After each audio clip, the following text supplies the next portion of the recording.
Middle school lunch tables are like the Hunger Games mixed with a wildlife documentary mixed with a social experiment gone wrong. I swear to you, if you ever want to see pure, unfiltered chaos, just step into a middle school cafeteria at noon. I thought it was going to be like in the movies, where everyone's laughing and trading snacks and making lifelong friends. What I walked into was a war zone of social hierarchies, weird smells, and rules nobody tells you until you break them. The very first day I stepped into the cafeteria, tray in hand, I felt like I was walking onto a stage with 1,000 eyes on me. The smell of pizza, tater tots, and mystery meat hit me like a wall. Teachers were patrolling like prison guards. Kids were shouting over each other, milk cartons exploding on the floor. It was like a living, breathing thing, and I was prey. I remember standing there, frozen, looking at the tables. Each one had its own vibe. There was the popular kids table, loud and laughing, all wearing the same sneakers. There was the athletes' table, stacking protein bars and flexing. The band kids table covered in sheet music and weird inside jokes. The gamers table with cards spread out like a stock exchange. And then there were the floaters, kids who didn't have a tribe yet, orbiting like lost satellites. I picked a random empty seat near the corner, thinking I'd blend in. Big mistake. The moment I sat down, a girl looked at me and said, that's taken." I glanced around. No one else was sitting there. But apparently, in middle school cafeteria law, a water bottle on the table means the seat belongs to someone. I apologized and moved. Another table had backpacks guarding the spots like traffic cones. Another had kids glaring like I was trespassing.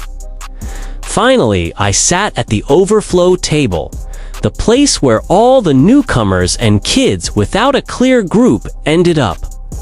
It was like the island of misfit toys. Everyone at that table was pretending to be fine, but you could see the panic in their eyes. We were all silently eating our lunches, trying not to look like targets. The food itself was an adventure. Mystery nuggets shaped like dinosaurs, pizza so greasy it folded under its own weight, chocolate milk that was either frozen or warm depending on the day. Kids were trading items like they were on Wall Street. "I'll give you my chips for your cookie. 2 fruit cups for a slice of pizza." There was even a black market for the good desserts. Cosmic brownies and ice cream sandwiches disappeared before you could blink. Then came the loud ones.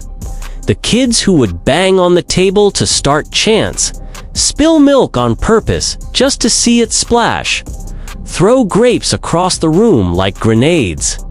Teachers would swoop in yelling, "Sit down," but the chaos never stopped. One time I saw a kid balance a whole tray on his head just to impress a group of girls. Another time, someone started a food fight and it was like watching dominoes fall.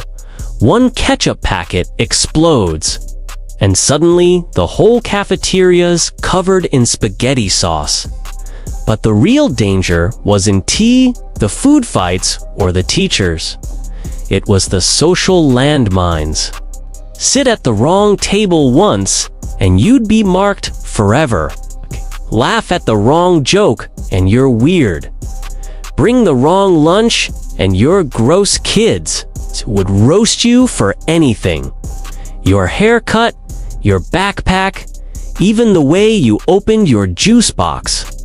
You had to develop cafeteria survival skills fast.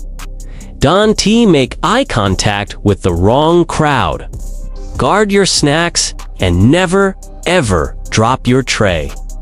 I remember the first time I got roasted. I'd brought a homemade sandwich my mom made. Whole grain bread, turkey, lettuce.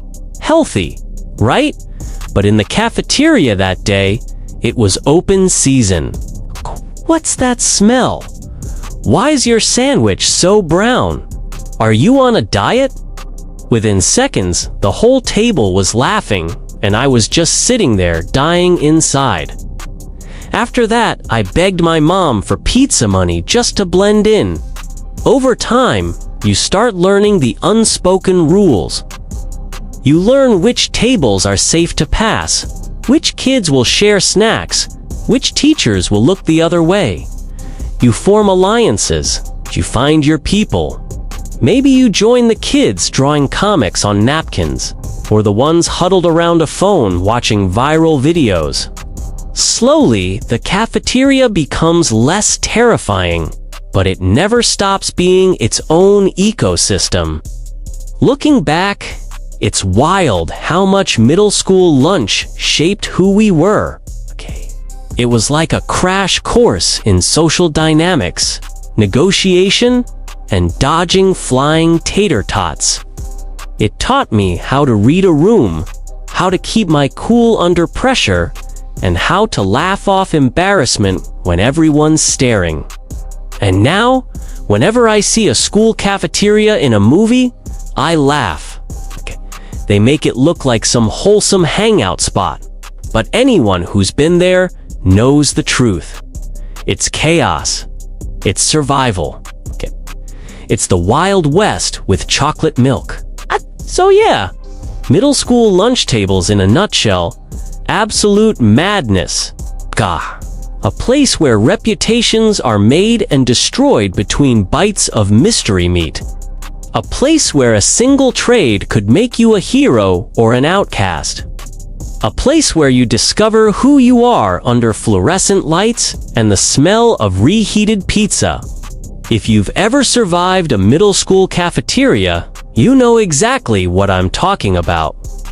Drop your wildest lunchroom memory in the comments so we can all relive the trauma together. Hit like if you ever got roasted for your lunch. Subscribe for more painfully relatable stories. And ring the bell so you don't miss the next time I overshare my embarrassing memories online.